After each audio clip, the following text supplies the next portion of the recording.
Are you looking for more pieces of info on acute diarrhea? You're in the right place. Without further ado, let's go.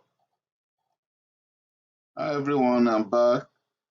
Today I'm talking about acute diarrhea 2. And I'm talking about symptoms and diagnosis.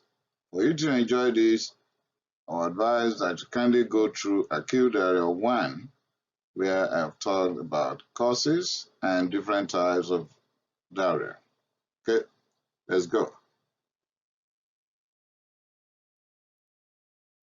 Enteric pathogens in small intestine, or you call it small bowel. In small intestine or small bowel, you're going to find bacteria like Salmonella, E. coli, Clostridium perfringens, Staphylococcus aureus, Aeromonas ladrophila, Bacillus cereus, Vibrio cholerae. And you're going to find viruses like rotavirus, norovirus, and astrovirus.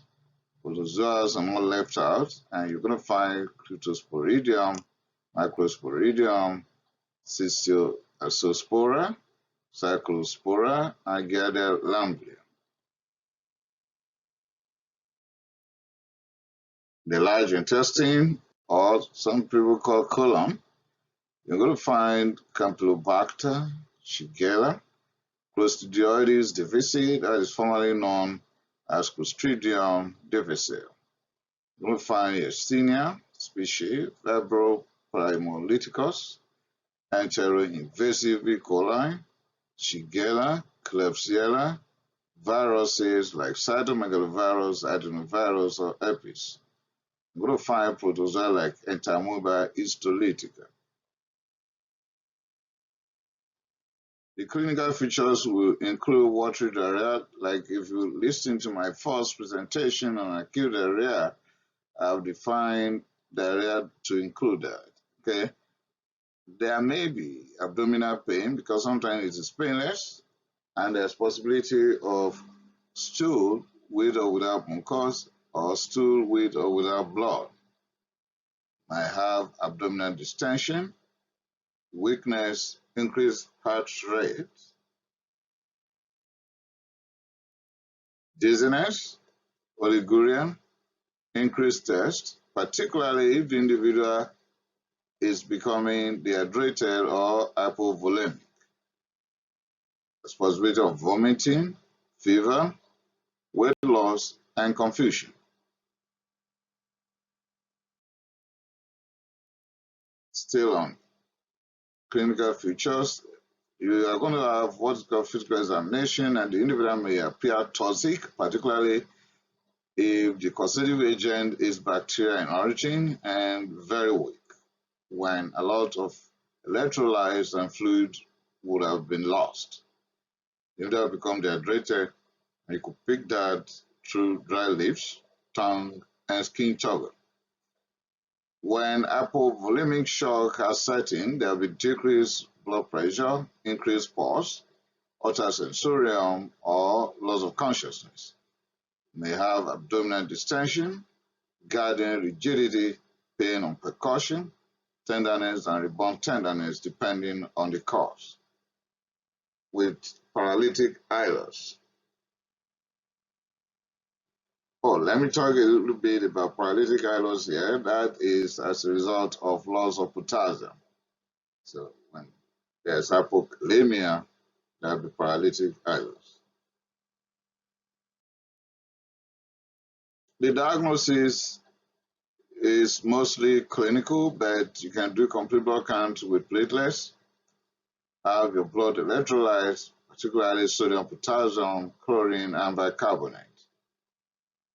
When I called for complete blood count and platelets, the platelets component of it is to rule out hemolytic uremic syndrome.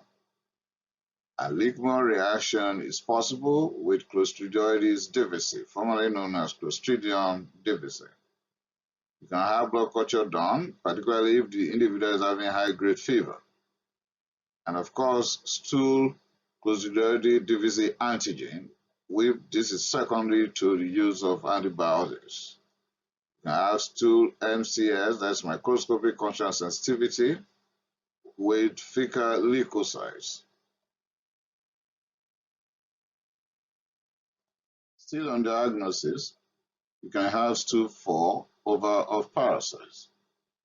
And you can have stool in case of inflammatory bowel disease for fecal lactoferrin and calprotectin. You can have rectal swab for E. coli, particularly if you're suspecting Escherichia coli 0157 or H1. Also, do swab for Salmonella, Campylobacter, or Shigella.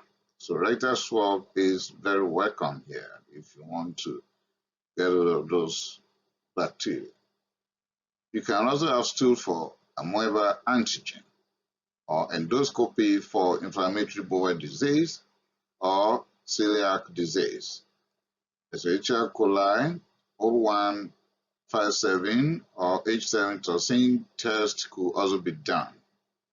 You have Shiga toxin test and Clostridioides difficile toxin, formerly Clostridium difficile, could also be assayed. And with that, I've come to the end of symptoms and diagnosis of acute diarrhea.